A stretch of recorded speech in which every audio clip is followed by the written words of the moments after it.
पिछले कई सालों से हम बात कर रहे हैं कि भारत और ब्रिटेन एक फ्री ट्रेड एग्रीमेंट साइन करने वाले हैं और दोनों देशों के बीच नेगोशिएशंस लास्ट फेज में चल रही हैं। ब्रिटेन की बोरिस जॉनसन गवर्नमेंट ने कहा था कि पिछले साल दिवाली तक फ्री ट्रेड एग्रीमेंट साइन कर लिया जाएगा, यानी दिवाली फाइनल डेट रखी गई थी। लेकिन फिर उसके बाद बोरिस जॉनसन की गवर्नमेंट ही वहां पर गिर गई। उनके बाद लिज ट्रस कुछ समय के लिए वहां पर प्राइम मिनिस्टर बनी। फिर बीच में यूके की क्वीन वहां पर भगवान को प्यारी हो गई एंड लिज ट्रस की सरकार भी उसके बाद गिर गई थी, जिसके बाद फाइनली आज की डेट में ऋषि सुनक ब्रिटेन में प्राइम मिनिस्टर पद के ऊपर बैठे हैं। ये जो इंस्टेबिलिटी ब्रिटेन की गवर्नमेंट में आई थी, इसी के कारण से भारत और ब्रिटेन इन दोनों ने मिलकर जो डेडलाइन रखी थी दिवाली की, उसके अंदर रहते हुए फ्री ट्रेड एग्रीमेंट साइन नहीं हो पाया था। अब होता क्या है कि फ्री ट्रेड एग्रीमेंट साइन होने के बाद दोनों देश एक दूसरे देश के इम्पोर्टर्स और एक्सपोर्टर्स के लिए कई सारे ट्रेड बैरियर्स और रिस्ट्रिक्शंस हटा देते हैं। इससे देश के एक्सपोर्ट्स में भी बढ़ोतरी होती है। आमतौर पर जब भी दो देशों के बीच में ट्रेड होता है तो इम्पोर्ट किए जाने वाले प्रोडक्ट्स के ऊपर इम्पोर्ट टैरिफ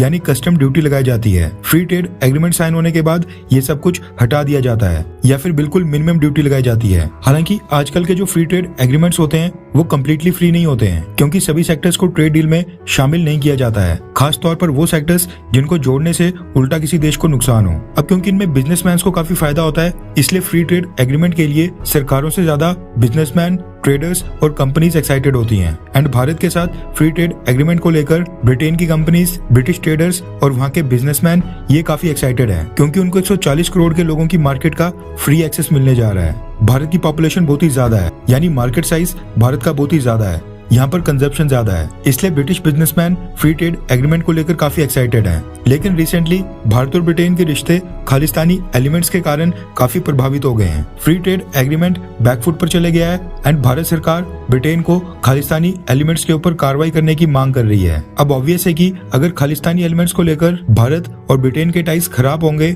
तो फ्री ट्रेड एग्रीमेंट और भी लेट होगा। इसलिए इस पूरे मसले में ब्रिटेन की बिजनेस कम्युनिटी के लोग भी कूद पड़े हैं। रेफरेंस के लिए आपकी स्क्रीन के ऊपर एनडीटीवी इंडिया के आर्टिकल का स्क्रीनशॉट है, जिसके मुताबिक यूके इंडिया बिजनेस काउंसिल ने भारत सरकार से अपील की है कि खालिस्तानी एलिमेंट्स के कारण भारत और ब्रिटेन के बीच जो फ्रिक्शन पैदा हुई है उसकी वजह से ट्रेड टॉक्स को इफेक्ट ना किया जाए, यानी उसके कारण ट्रेड टॉक्स प्रभावित ना होने दी जाए। यूके इंडिया बिजनेस काउंसिल के चीफ रिचर्ड हेल्ड ने एनडीटीवी के साथ फ्री ट्रेड एग्रीमेंट को लेकर एक छोटा सा इंटरव्यू किया और उसमें बताया कि कौन कौन से एरियाज में भारत और ब्रिटेन का ट्रेड एग्रीमेंट फायदेमंद साबित हो सकता है। इसी बीच इंडियन हाई कमीशन के बाहर लगे तिरंगे को नीचे गिराने वाले इंसिडेंट के बारे में जब उनसे पूछा गया तो उन्होंने बताया कि उनकी रिप्रेजेंटेशन ने ब्रिटिश गवर्नमेंट के सामने भी ये मुद्दा रखा है और कहा है कि इंडियन हाई कमीशन के बाहर जो भी प्रोटेस्ट हो रहे हैं, जो भी खालिस्तानी एलिमेंट्स डेमोन्स्ट्रेशन कर रहे हैं, उसको एक्सट्रीमली सीरियसली लिया जाए। रिचर्ड हेल्ड ने कहा कि ये बहुत ही दुर्भाग्यपूर्ण है। इंडियन हाई कमीशन में मेरे कुछ फ्रेंड्स भी हैं और जो 10 दिन पहले इंडियन हाई कमीशन के बाहर प्रोटेस्ट हुए, उस तरह के एनवायरनमेंट के बीच काम करना